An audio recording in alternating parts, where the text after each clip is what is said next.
So in today's video, I'm going to be previewing Hartlepool United versus Bradford City. Then in the second part of today's video, I'm going to be bringing you guys my Game Week 5 League 2 score predictions. If you do go on to enjoy, make sure you drop a like on it. 70 likes on today's video would be massively appreciated. Subscribe if you are new as well. We are now on the road to 7,000 subscribers. So please make sure you are subscribed if you haven't already with that post notification bell on. It's free to do so and it does massively help out. Get your score predictions as well as your starting 11 for this game down in the comment section down below. Let's waste no further time and get straight on with today's video. So if we start then with the League 2 table, my team Bradford City, we're currently sat 14th in the Sky Bet League 2 table. After 4 games, we've got 1 win, 1 draw, 2 losses as well, 4 goals scored, 4 goals conceded, leaving us on 0 goal difference and 4 points. Our last couple of matches then have been a loss, a win, a loss and a draw. Our last couple of games then being a 1-0 defeat away to Colchester on Tuesday night. An absolute sickener to lose in the 97th minute. Then we had a 2-0 win at home to Newport County. Newport going down to 10 men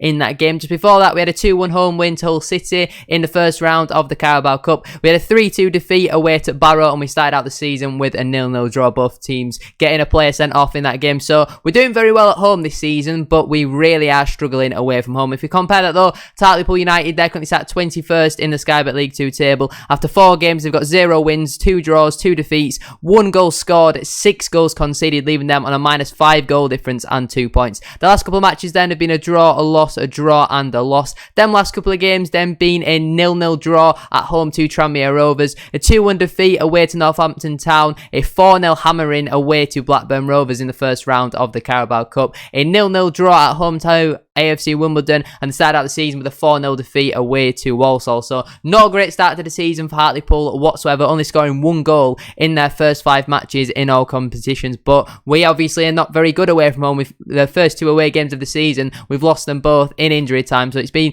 a disappointing start to the season away from home. Hopefully we can pick up our first 3 points on the road. Obviously this is a little bit of an early kickoff. For some reason we're kicking off at 1 o'clock compared to every other team is kicking off at 3 o'clock, which doesn't really make all too much sense to me. But now we're going to speak about the team that I would go with if I was Mark Hughes. So I would line up then in a 4-2-3-1 formation, but the player I've got as attacking midfielder would be more as a second striker, so it might be a 4-4-2 at times, maybe when we're defending, but when we're going forward, maybe the striker drops in a little bit deeper and then the attacking midfielder makes them runs in behind. You'll probably see it, but I didn't want to go 4-4-2. We're obviously not going to play a 4-4-2. We haven't played a 4-4-2 anytime Mark Hughes has been our manager, so we're not just going to magically change to a 4-4-2. A 4-2-3-1 or a 4-1-2-1-2 diamond is probably what we're going to go with. I can't see us going with the diamond though, because it doesn't get some of our better players in, which are natural wingers. So I think we will go with a 4-2-3-1. In goal, I've obviously gone with Harry Lewis. He's my man of the match on Tuesday. Maybe could have done a little bit better with the goal that we conceded, but he made an absolutely world-class save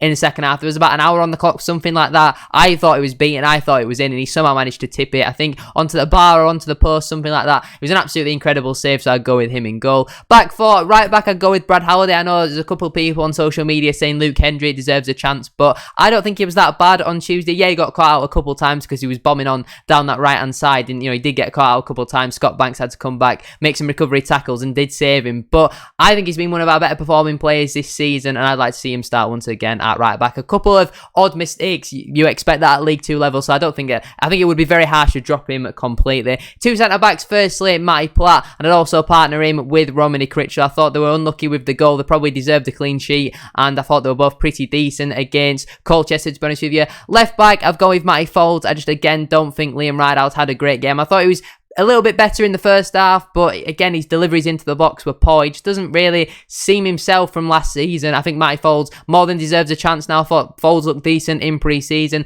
He probably will go with Rideout once again, but I think it's harsh that Matty Folds hasn't been given a chance, so I'd personally go Matty Folds at left back. Moving in then to the 2 in central midfield. Firstly, I'd go with Richie Smallwood. He was absolutely fantastic against Newport. I don't think he was the greatest against Colchester, to be honest. In that last 5-10 minutes, he looked very leggy, he looked very knackered, but obviously he's quite clearly one of the best players in this league, so I'll go with him in central midfield. Partnering him, I've gone with Ryan East, simply because Gilead looked absolutely knackered at full time come Colchester. If he's fully recovered and he's going to be absolutely fine for this game against Hartlepool, I would start with Gilead, but Ryan East was sat on the bench for the full 90 minutes. I thought he should have come on for at least 15 minutes because Gilead was absolutely knackered. Over the past couple of games, I've not been Gilead's biggest fan, but there was times where I was just watching Gilead, and he does do a lot of recovery runs, and I will give him credit for that, where maybe I've not given him credit for that in the past. He does do a lot of running. Sometimes it's when he's given the ball away, so he has to put the hard yards in, but sometimes he does do a lot of very good recovery runs, and I've got to give him credit for that. But with the amount of running that he does, I know he's a naturally fit player. He can't be doing that for 90 minutes week in, week out, Saturday, Tuesday. So I personally go with Ryan East. If he goes with Gilead, I have absolutely no problems with that whatsoever, but it's just to freshen things up because Gilead looked absolutely knackered come full time on Tuesday. On the right hand side, I've gone with Scott Banks. Like I said, I don't think he was his greatest games against Hull and Newport, but against Colchester, he's starting to grow into it, doing a lot of defensive running, did a lot of the hard yards. Sometimes he gets the wrong decision in the final third, but he was making good passes, good balls into the box, and I thought he was a little bit unlucky not to get on the score sheet or get an assist, so I'll go with him on that right hand side. On the left hand side, I'd go with Harry Chapman. I thought he was decent against Newport. Again, wasn't the greatest game against Colchester. They had a man pretty much marking him throughout the whole game. Every time he got on the ball, he was fouled or brought down. The referee, don't think he booked any of the fouls on Harry Chapman. He wasn't really involved all too much, and he has been playing as a number 10 over the last couple of games. I like to see him go out wide and maybe go 1v1. You could maybe put Banks on the left, Chapman on the right, and make them get to the byline and cross the ball into the box. I can't see us doing that. Hughes likes to have his wingers cut in and get close to the striker and the attacking midfielders. So whether he's Chapman and on the right, on the left, in the middle, I think Chapman does deserve to start in my opinion. In that number 10 position now, hear me out for my full thoughts. I've gone with Cian Harrott only because, like I mentioned earlier, we're not going to play a 4-4-2, and I want to see Harrott and Andy Cook both be starting together, because when they were both on that last, I think it was only 10 minutes that they got against Colchester. They did more in 10 minutes than Viden Oliver did in the first 80 minutes. I've no idea why Andy Cook got dropped. I've obviously gone with Andy Cook up front as well. Like I said, when we're attacking, it'll be like two strikers, but when we're defending, Cian Harrott maybe drops in a little bit deeper and helps out with the defence. But that's my starting 11. On the bench then for me, that I'd leave Colin Doyle, Jan Songo, Timmy Odesina, Levi Sutton, Alex Gilead, Jake Young and Viden Oliver. It's really hard picking an 18-man squad, because that means players like Heath Richardson, Luke Hendry, Oscar Threlkeld, Liam Rydalge, Emmanuel Osadebe, Jamie Walker, Abo Issa and Lee Angle all miss out of the squad. If you would have told me last season that Lee Angle wouldn't even make the bench, I think he probably will make the bench, but in my opinion, I think he needs to be dropped because his performance against Colchester was really poor. He had a great chance to score, takes a heavy touch and then completely dives after watching it back. It is a dive, I've no idea what he's doing. He's then very silly in giving the free kick away. Yes, we should defend the free kick a lot better, but it's a very silly free kick for him to give away. So I think maybe you just mentally give him a rest, because it's not been a great performance. He's not been a great start to the season for Lee Angle. I do feel a little bit bad for him because he has been shoved out wide. He's clearly not a winger. He sometimes slows the play down a little bit too much. I think if you're going to play Lee Angle, you need to play him as a striker, and I can't see him doing that. But for me personally, I just don't really see where Lee Angle fits into this system, which is a shame, because the second half of last season under Mark Hughes, I thought he was really impressive as a striker, but he seems to have fallen out of favour as that number 9, which is a shame in my opinion. Now we're going to go into though my game week 5 League 2 score prediction. Starting out then with the early kickoff, Hartlepool United versus Bradford City. I'm going to go with a 1-1 draw. Yes, Hartlepool have only scored 1 goal this season, but it would be classic Bradford City. We've not been great on the road this season, so I'm going to go with a 1-1 draw. Barrow versus Harrogate Town. I'm going to go with a 2-0 home win for Barrow.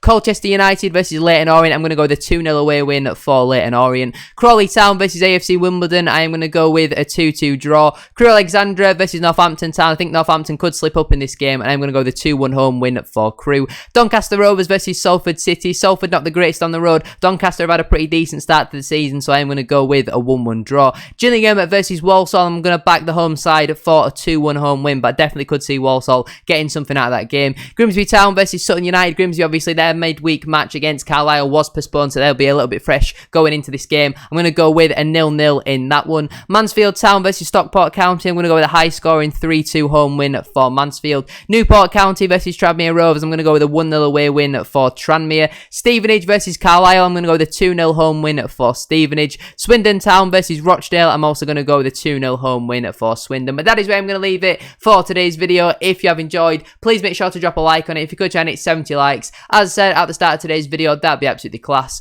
Subscribe if you are new as well. We are now on the road to 7,000 subscribers, so please make sure you are subscribed if you haven't already with that post notification bell on. Make sure as well to to get your thoughts down in the comment section down below. What are your score predictions for all the League 2 games for game week 5? And what would be your starting 11 as well? Thank you very much for watching. Shout out to our current tier 2 channel member, Dylan Broadhead. Have a great rest of your day, and I shall see you all very soon for another video. Peace.